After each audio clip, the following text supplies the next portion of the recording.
और जब भगवान की कथा इन कानों के माध्यम से भीतर जाती है तो मन को परम शांति मिलती है।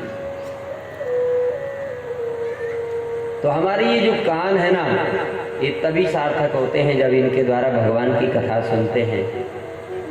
और नैनन संत दरस नहीं देखा, लोचन मोर पंख कर लेखा। इन नेत्रों की जो सार्थकता है वो इसी में है, जब हमें अपने इन नेत्रों से संतों के दर्शन करें, भगवान के दर्शन करें, तभी जाकर के इन नेत्रों की सार्थकता है। नहीं तो ये व्यर्थ है, बनावटी ही माने जाएंगे, इनका कोई महत्व नहीं रहेगा। फिर जो सिर भगवान के चरणों में नहीं झुकता है, गुरुदेव भगवान के चरणों में नहीं झुकता है, संतों के चरणों में नहीं झुकता है, वो सिर केवल कड़वी तुम्भी के समान है। ते सिर कट तुम्बरी समतूला, जैन नमत हरि गुरु पद मूला। वो सिर नहीं है जो गुरु और भगवान के चरणों में झुकता नहीं है।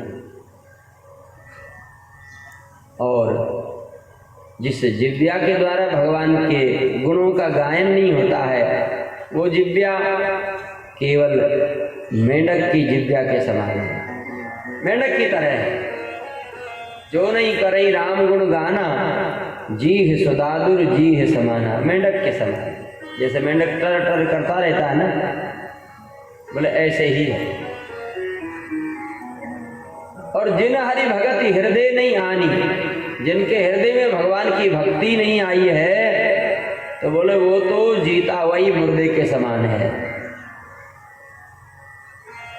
14 व्यक्ति ऐसे हैं कि जो जीते हुए मुर्दे के समान माने गए हैं।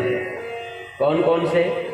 कौल काम बस कृपन विमूढ़ा, अति दरिद्र अजसी अति बूढ़ा, सदा रोग बस संतत क्रोधी, विष्णु विमुख श्रुति संत विरोधी, तन पोषक निंदक अग खानी, जीवित सौ समान, जीवित सौ सम 14 प्राणी। कौल कहते हैं जो अपने धर्म को छोड़ करके दूसरे के धर्म को अपनाता है। वाम मार्गी, वो भी जीता हुआ ही मुर्दे के समान है। अति कामी व्यक्ति, वो भी जीता हुआ मुर्दे के समान है। कंजूस व्यक्ति जीता हुआ मुर्दे के समान है। मूर्ख व्यक्ति जीता हुआ मुर्दे के समान है। अति दरिद्र, जिसके पास में संतोष रूपी धन नहीं है, वह भी जीता हुआ मुर्दे के समान है। अजसी, जिसका समाज में अपयश हो गया है, वह भी जीता हुआ मुर्दे के समान ही है। अति बूढ़ा, वो भी जीता हुआ मुर्दे के समान है। सदा रोग बस, जो सदैव रोगी बना रहता है, जो सदैव क्रोध करता रहता है, वो भी जीता हुआ मुर्दे के समान है। जो भगवान विष्णु के विमुख हैं, वो भी मुर्दे के समान है। जो संतों की निंदा करता है, भगवान की निंदा करता है, वो भी जीता हुआ मुर्दे के समान है। जो वेद शास्त्रों की निंदा करता है, उनका विरोध करता है, वो भी जीता हुआ मुर्दे के समान है। जो केवल अपने ही लिए भोजन बना करके और खा लेता है, जो केवल अपने ही शरीर का ध्यान रखता है, दूसरे का ध्यान नहीं रखता है, वो भी जीता हुआ मुर्दे के समान है।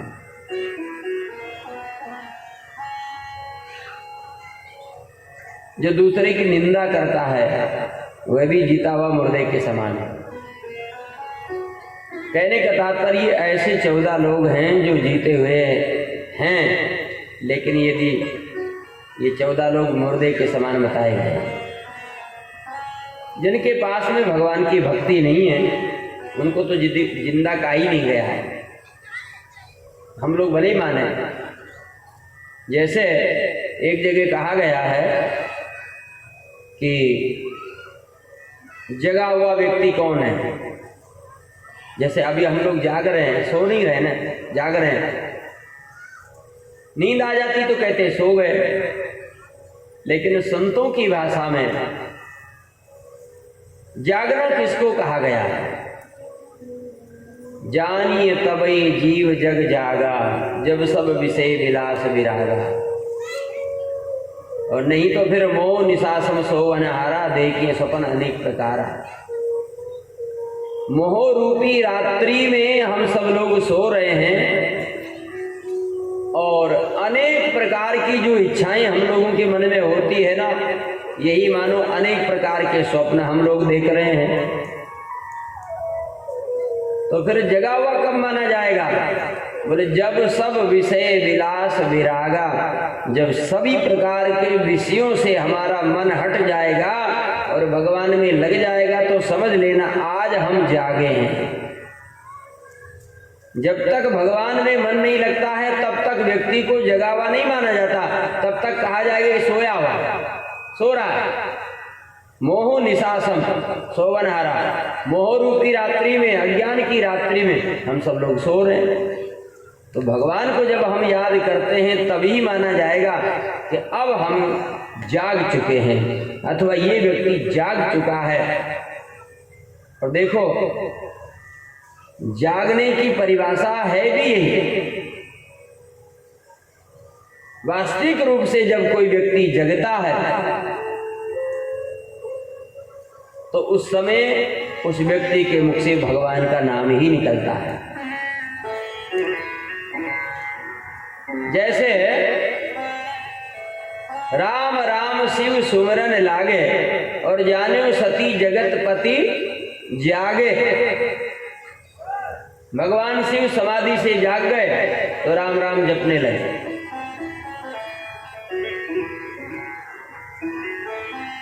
इधर श्री विभीषण जी महाराज राम राम तेहि सुमरन कीना, ते हृदय हरस कपि सज्जन चीना। विभीषण जी महाराज जैसे जगे तो राम राम जपने लगे। जागने का वास्तविक अर्थ यही है, जिस समय हमारे मुख से भगवान का नाम निकलता है तो समझो अब हम जगे हुए हैं, भगवान का ध्यान करते हैं, भगवान की पूजा करते हैं, भगवान को स्मरण करते हैं, तो समझना चाहिए इसी समय हम लोग जगे हुए हैं। और जब संसार का चिंतन होता है